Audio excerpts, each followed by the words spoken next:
Magandang gabi mga chong. Ako nga pala Chef Sheban at your service tol. Hapon na naman. Siyempre gagawa tayo ng mga bisa, swabing, hapunan, hindi pulutan, baliw. Tara, umpisa na natin to tol. Tara.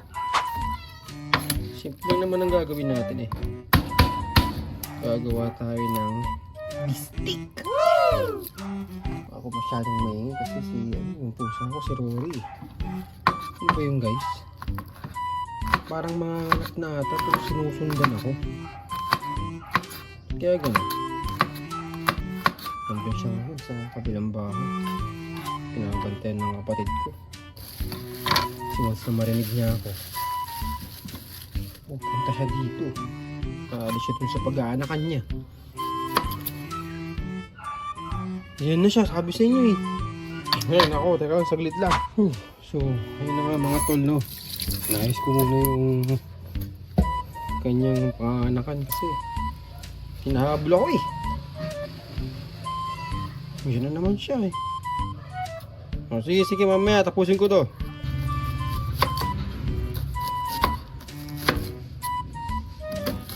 Ayan.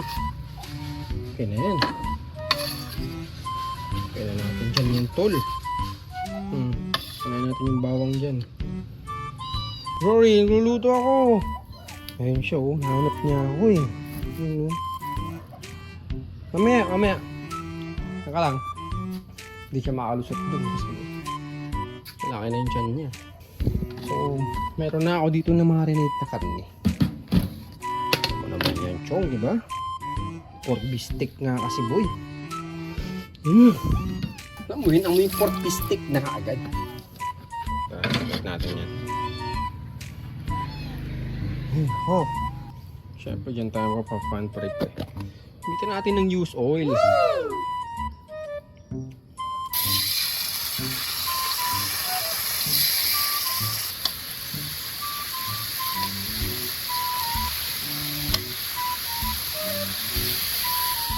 Uy, di na nyo doon si Rory.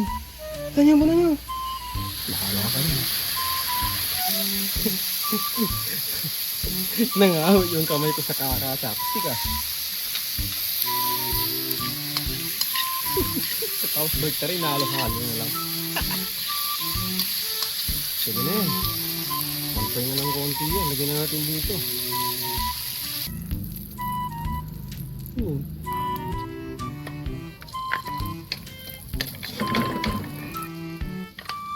Gusto ko kasi may bawang eh.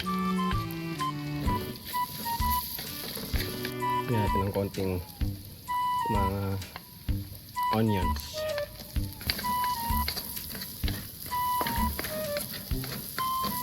Saka muna natin ibalik ko sa glitter. Isagasa muna natin mga tol.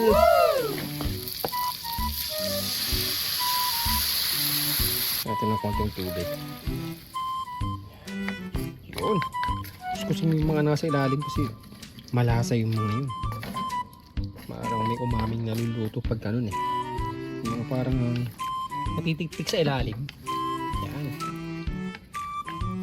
Balikan natin maya pa. So, tapos pag ganyan na medyo kumukulo na, pa natin yung mga iba pa ng sauce.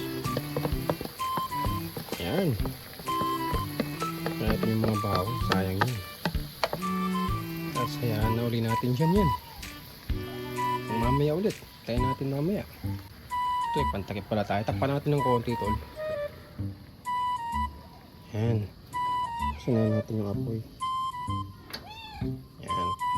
Yan natin dyan yan tol. Mamaya okay na yan. Tigaan lang natin ng konting kalamansi. Yan natin yung konti. Pag medyo okay na yan, kuhin na natin dun sibuyas. Lagyan na natin kagad yan kasi yung pusa ako, naantay na ako. Yan o, ganyan kaagad.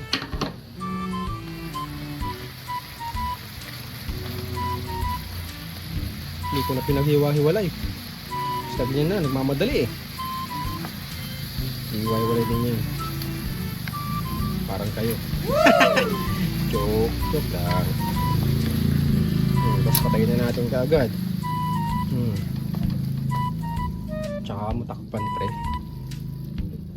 Para makonsili kunwari yung kanyang amoy, aroma. Tapos mamaya cleaning na tayo. Tara! Tapos lagayin natin yung chong, oh. Paktay ka dyan, boy.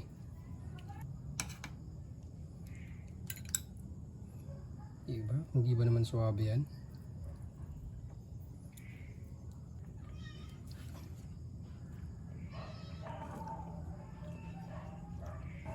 Tikman natin syempre, tre.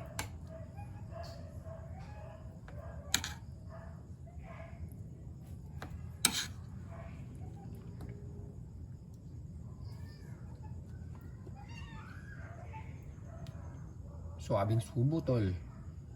Tara, oh. Ang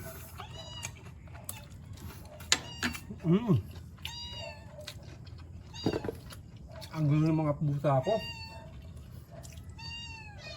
Yan to, malay lang to. Suwabe pa.